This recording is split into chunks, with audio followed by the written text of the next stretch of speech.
DeWanna Bonner in the hot seat after saying what she stated last night in her press conference, man.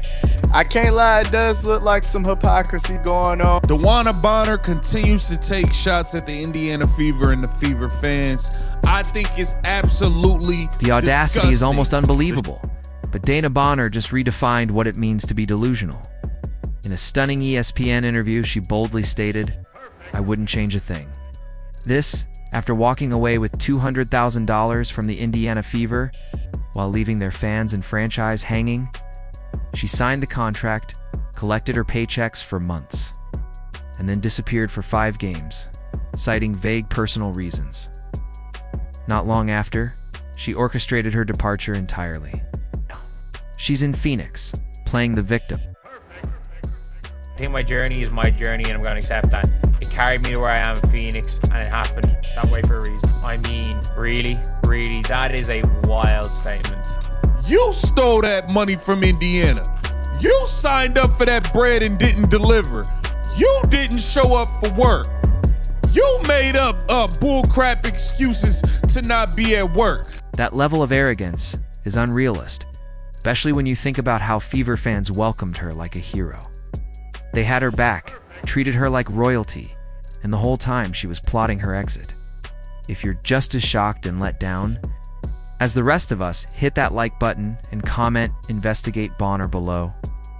What comes next will break down exactly how this betrayal went down.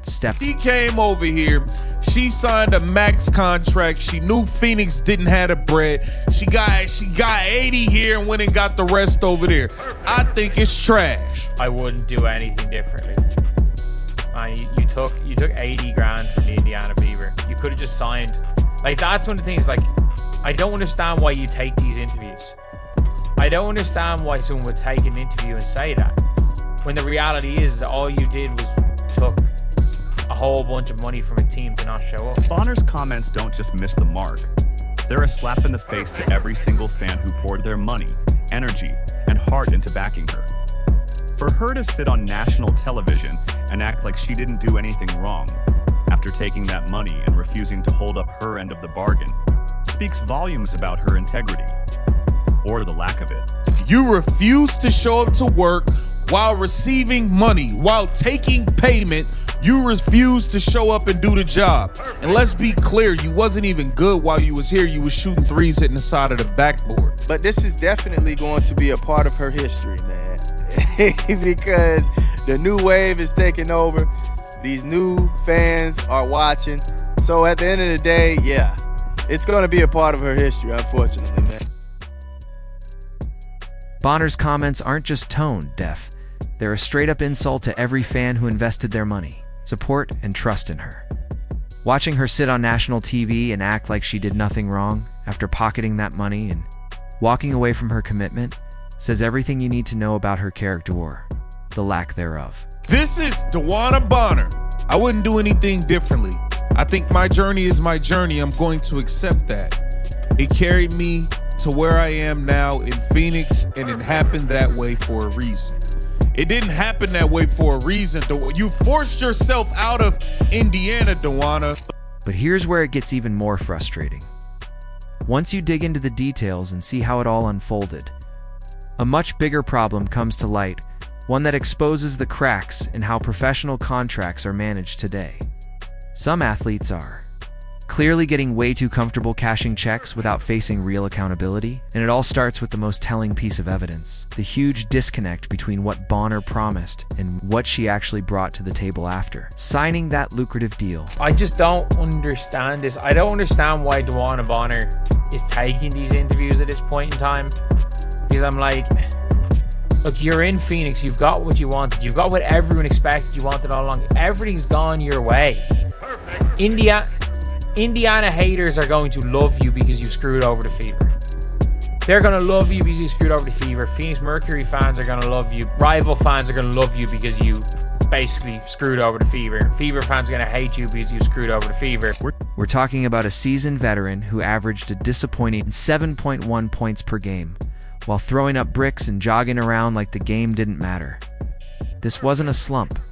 It was a player going through the motions, waiting for the perfect moment to make her exit. She started just 3 of the 9 games she even bothered to show up for, a clear sign of how little impact she had even when technically available.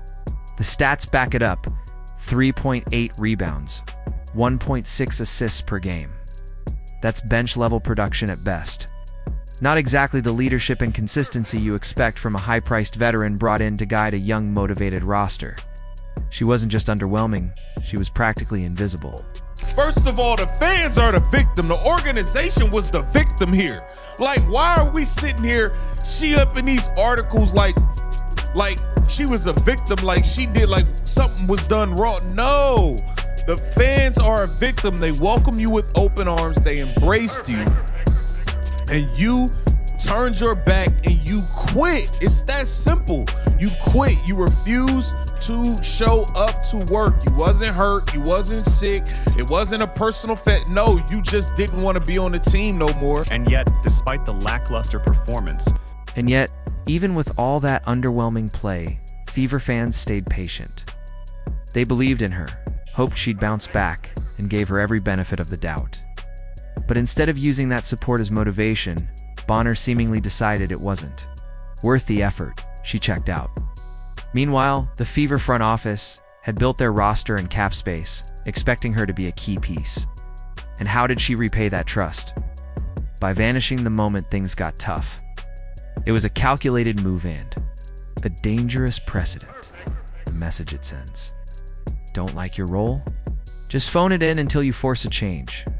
And here's what really lights a fire under every Indiana Fever fan paying attention. The moment Bonner slipped on that Phoenix Mercury jersey, she magically came back to life. Out of nowhere, 22 points, 11 rebounds in just her second game with her new squad. Suddenly, she's the player Indiana never got. Convenient, isn't it? You came here, you stunk it up, and then you got benched. Just because you was okay with coming off the bench in another situation don't mean you was okay with coming off the bench in this situation.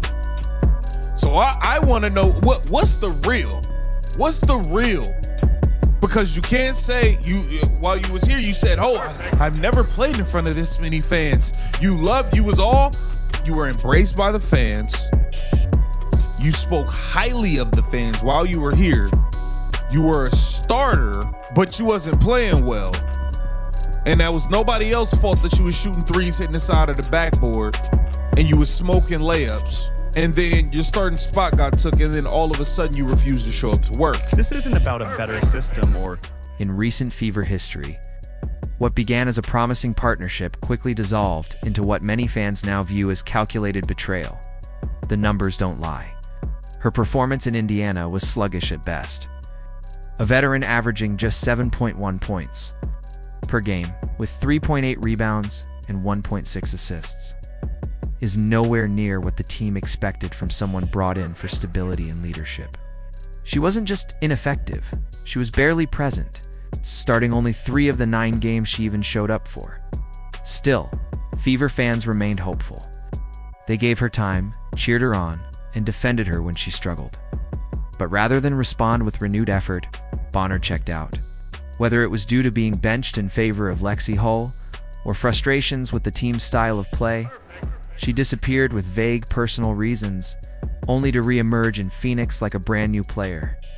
Suddenly, she was putting up 22 points and 11 rebounds, leaving Indiana fans stunned and angry. The shift in effort and energy was too drastic to ignore.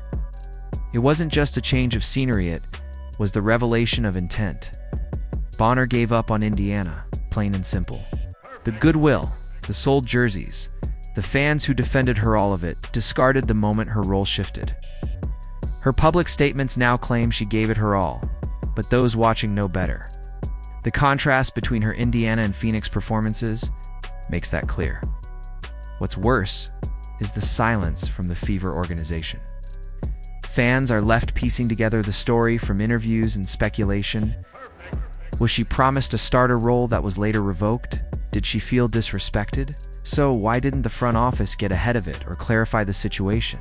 Instead, we're left with a narrative where a veteran player manipulated a team for a paycheck and bailed as soon as it stopped being convenient. Add to that the personal dynamics. Bonner's sudden move to Phoenix just so happens to reunite her with fiancée Alyssa Thomas.